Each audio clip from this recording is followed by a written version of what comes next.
Earlier in the show, we told you about a Rigby woman who's reunited with the diamond wedding ring she lost 4 years ago. And joining us now is Emily Geisler, the hero of the day, who not only found the ring, but then found the owner. Emily, thank you so much for coming. You're welcome. Hopefully I can bring a smile. Apparently you brought the smile to already one person's face. Tell us a little bit about how you found this ring. I hadn't been kayaking in 2 years. Our kayaks had been stuck on the garage ceiling for 2 years, and I've been running. And in May, I broke my foot in the middle of a marathon and have dealt with not running for a while and decided I need to find something else. So I asked my husband on Sunday night if he'd go with me on Monday to kayak again, and he said yes, and there we were. Okay, so you're out on the lake. You know, is this before you put him in the water? You're coming out on the water? No, we were about done, and he was swimming. He's got a triathlon this weekend tomorrow, and he had decided to start training finally Monday night. That's it's like normal. cramming for a test. Yeah, it's normal for him, actually, both of us.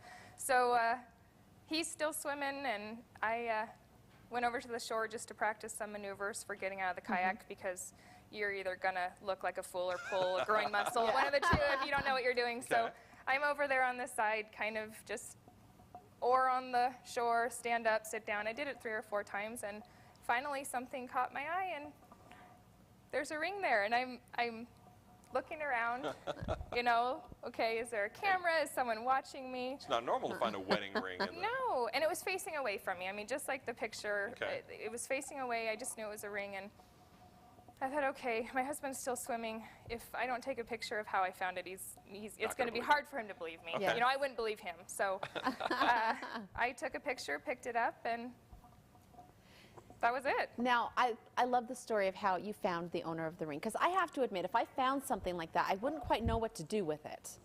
Well, I still get goosebumps. I went home, I posted something on Facebook about it. I had one person say, oh, I think I might know who the owner is. It turned out that wasn't so. And then the next day, it was Tuesday, I have Rotary meetings every Tuesday at a restaurant in Rigby, and we got done with our business at the beginning, and I said, you know, I know this is not Rotary related, it's not business related, but can I just have a minute? So I took my minute and I said, hey, I found a diamond ring at Rigby Lake last night. If you guys know of anyone who's missing one, have them contact me. Before I'm even done, someone at the end of the table was on the phone. Wow, and that person on the other end of the phone was the actual... It was brother-in-law. The brother-in-law of the person who lost it. Yeah, Glenn called and said, it's my sister-in-law's ring. I better preface those words with, you're not going to believe this. And I'm going, no. So you reunited the ring with the owner, and it turns out it was Nisha Rasmussen. And here's what Nisha had to say about finding the ring.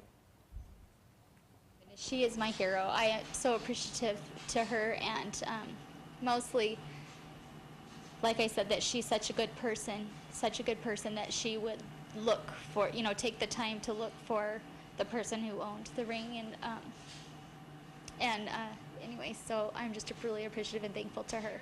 I would definitely say it's a miracle.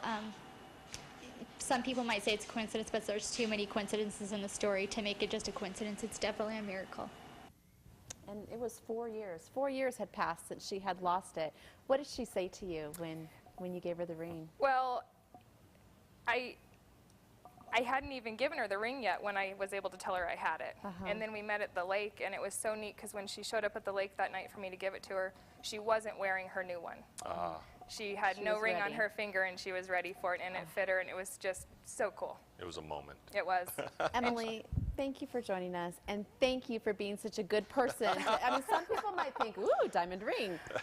That's wonderful. Thank you so much for sharing your story with us. Thanks. And good luck with your husband's triathlon. Yeah, that's going to be interesting. I'm sure that'll be a lot of fun. And coming up, we're going to hear your answers of our question of the day.